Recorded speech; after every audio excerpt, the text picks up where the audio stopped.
Rubrikat të patonat e kësaj jave janë ato të cilat e përmbyllin këtë pjesë, se kush çfarë ka bërë këtë herë, e ndjekim bashkë tani.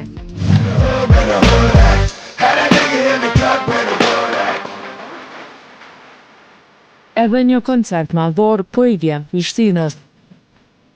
Është radha për reperin e njohur amerikan DMX, i cili ka verifikuar ardhjen e tij në Prishtinë me datën 28 nëntor. Ardhja e tij ka qenë planifikuar që nga viti i kaluar, por për shkak të disa problemeve, ai kishte anuluar gjithë turneun e tij.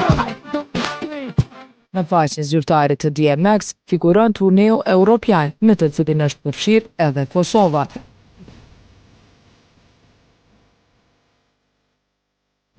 Linda Halimi, ose tash e njohur si Lindita, e cila po jeton që një kohë të gjatë në Amerikë, po bëhet gati për një lancim në treg me një projekt gjigant.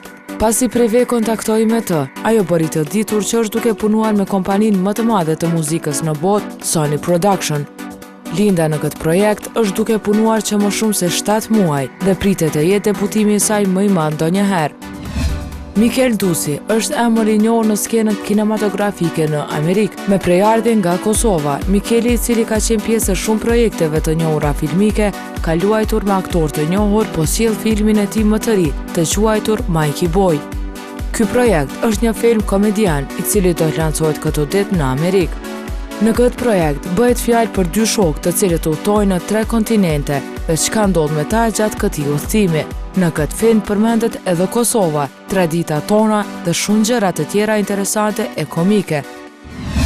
Kreatorja e modës Venera Mustafa ka vendosur të zgjerojë biznesin e saj në zhvendosjen e lokalit. Që disa vite, emri Venera Mustafa është pjesë e tregut tonë dhe ka korrur një sukses mjaft të madh. Edhe disa javë, Venera do të bëjë hapjen solemne të lokalit të ri e po ashtu edhe paraqitjen e 2 koleksioneve të reja, Vjersh dimër 2013 dhe Pranver-ver 2014.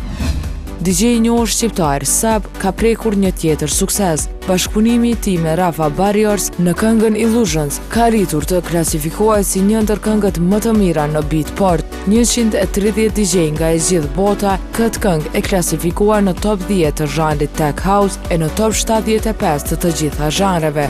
Sabi është njëri ndër DJ-et shqiptar më i kërkuari në botën e jashtme dhe deri më tani njëri ndër shqiptarët më të suksesshëm në botë. Këngëtari Korab Shaqiri është pajisur me një studio të re të incizimeve. Kjo studio është një ndër më të mëdhat në trojtë shqiptare me 100 metra katror. Për posmadhësisë, Korabi ka arritur të ketë edhe akustikën në nivel. Kjo studio nuk ka shkuar edhe shumë larg. Ai e ka ndërtuar në oborrin e shtëpisë në lagjen qendresave të Nek dhe e ka emëruar Barok. Shkrimtari Toni Perona, punimet e të cilit po qmohen shumë në Amerikë, rezulton të jetë shqiptar. Njëri ndër shkrimtarët më të mirë në botën amerikane, përveç që korri sukses me shkrimet e tij. Libri i fundit u huazua edhe në prodhimin e një filmi. Toni ka qenë autori librave si Second Advent, Angel's Whisper, Racing Can Be Murder e shumë të tjerë. Ai po ashtu ka qenë edhe fitues i çmimeve të shumta. Njëra ndër to është edhe çmimi si novelisti më i mirë në Amerikë. Hej, eca une. Që merë malli për mu, keni kanalin tonë në YouTube, si të faqen tonë në Facebook, Prive Klan Kosova. Shihemi që shtunën tjetër.